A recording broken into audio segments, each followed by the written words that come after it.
du Saguenay-Lac-Saint-Jean qui a aisément remporté cette première vague, donc qui va accéder à la demi-finale. On rappelle que du côté masculin, puisqu'on a 6 vagues et qu'il n'y a que 6 athlètes donc en qualification qui se qualifieront pour la demi-finale, tous les autres athlètes devront disputer un second sprint dans le repêchage pour tenter d'aller chercher une des 6 dernières places. Maintenant, en préparation, la vague B.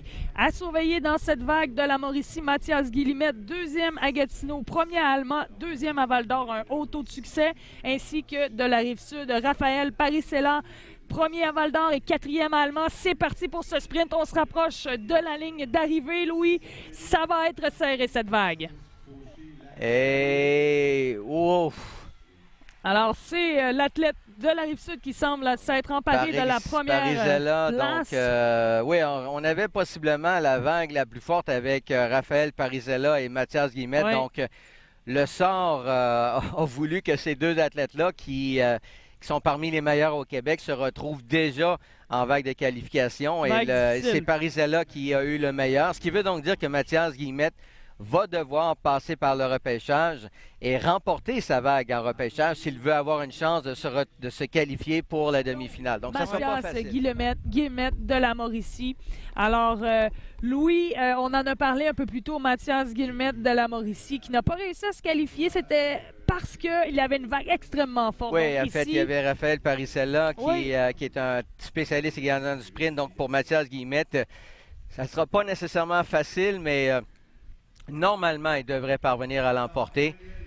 Alors, on va voir. C'est lui qui est présentement en avance. Oui. Il détient une avance confortable. Donc, Mathias Guillemette qui se qualifie pour la ronde demi-finale. Donc, le parcours aura été un peu moins facile, mais ultimement, ce qui compte, c'est qu'il se retrouve dans les 12 athlètes qui vont participer Alors qu'on voit la vague B en préparation. Et c'est une vague excessivement forte. On a dans cette vague, dans le corridor à droite, on a Raphaël Parisella qui également, évidemment, dans cette vague, Félix-Olivier Moreau. On a Jérémy Lagrenade et Mathias Guillemette. Ça va être très, très serré. Il n'y a que 3 athlètes qui vont parvenir à se qualifier pour la grande finale. On voit Guillemette en plein centre de l'écran. Guillemette qui semble vouloir l'emporter, de justesse devant Félix-Olivier Moreau, Mathias Guillemette.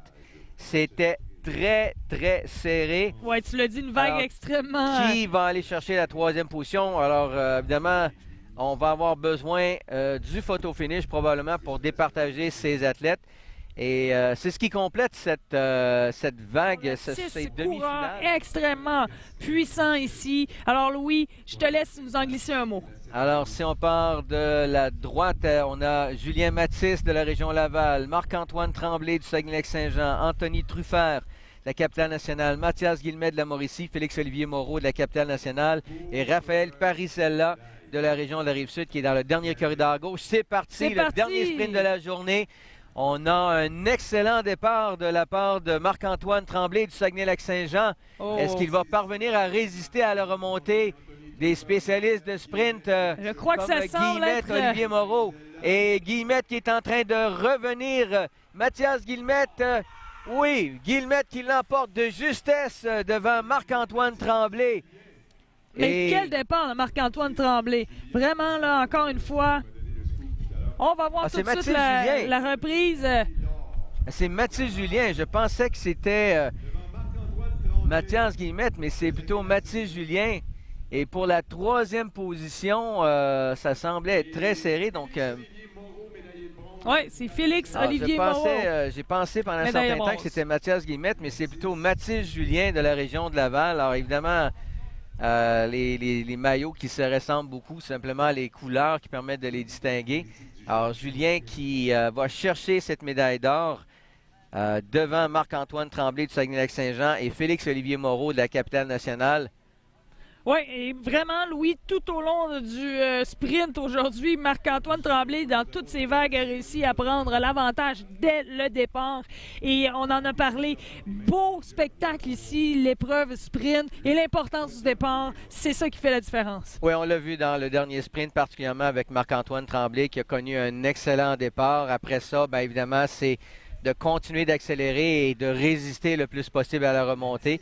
Dans le cas de Mathis Julien, belle remontée, c'était pas impressionnant. connu le meilleur départ, mais a été en mesure d'accélérer à la toute fin pour finalement aller chercher la médaille d'or. On voit passer là, à l'écran Mathias Guillemette, qui est certainement déçu. Guillemette, qui était un des favoris pour l'emporter, qui avait remporté plus tôt aujourd'hui l'épreuve du contre-la-montre individuelle et qui aura par contre évidemment l'occasion là avec les compétitions au cours des 3 prochains jours d'aller chercher d'autres médailles. C'est la première journée de compétition. On avait 2 épreuves aujourd'hui avec le contre-la-montre individuel et le sprint. Demain, ce sera la course sur route avec des distances qui vont varier entre 35 et 60 km.